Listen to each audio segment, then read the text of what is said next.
வணக்கம். இது Europe Tamil vision. ஒரு முக்கியமான செய்தி ஒன்று.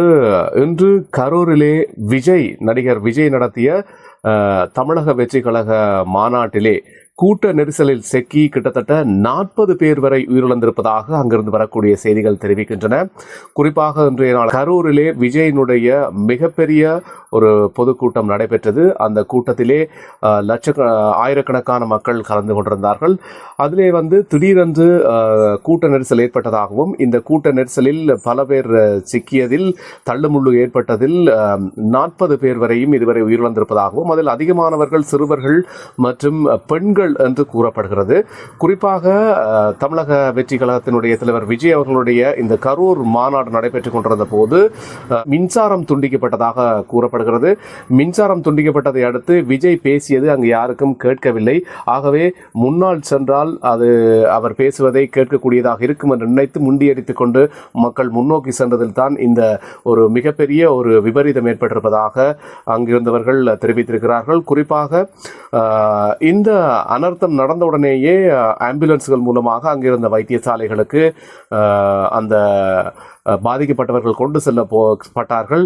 அவர்கள் கொண்டு செல்லப்பட்டு ஒரு 10 நிமிடத்திலேயே திமுகவை சேர்ந்த அமைச்சர்கள் அந்த மருத்துவமனைக்கு வந்து விட்டார்கள்.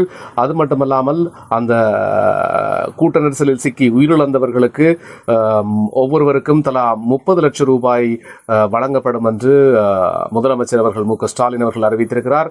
அதிலே காயப்பட்ட ஒவ்வொருவருக்கும் 1 லட்சம் வீதம் வழங்கப்படும் என்றும் தெரிவித்திருக்கிறார். உடனடியாக அறிக்கைகள் பறக்கிறது.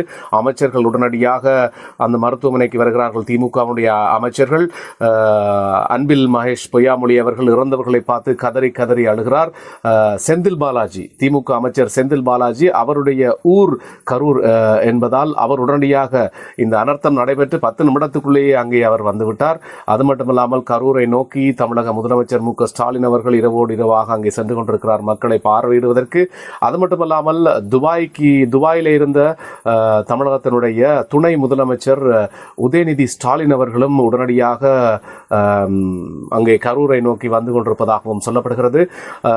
இதன் பிறகு இவ்வாறான ஒரு சம்பவம் நடந்து விஜய் அவர்கள் திரும்பி செல்லும் போது ஏர்போர்ட்ஸிலே விமான நிலையத்திலே அவரை சந்தித்த ஊடகவியலாளர்கள் கேள்விகள் எழுப்பினார்கள் சரமாரியாக. ஆனால் அவர் ஊடகவியலாளர்களை சந்திக்கவில்லை.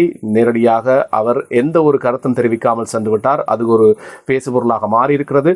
அது மட்டுமில்லாமல் தற்பொழுது விஜய் அவர்கள் ஒரு அறிக்கையை விட்டிருக்கிறார். அதிலே தான் மிகவும் இவ்வாறான ஒரு சம்பவத்தை எண்ணி தான் மிகவும் கலக்கமடைந்திருப்பதாகவும், உயிரிழந்தவர்களுடைய குடும்பத்தினருக்கு தான் மிகப்பெரிய இரங்கலை தெரிவிப்பதாகவும் அவர் தனது இரங்கல் அறிக்கையிலே தெரிவித்திருக்கிறார் என்பது குறிப்பிட்டு சொல்லக்கூடியதாக இருக்கிறது. அது மட்டுமல்லாமல் இது குறித்து சுயாதீன விசாரணைகள் ஒன்றை நடத்தி தமிழக அரசுக்கு அறிக்கை தெரிவிக்குமாறு உடனடியாக ஒருவர் தற்பொழுது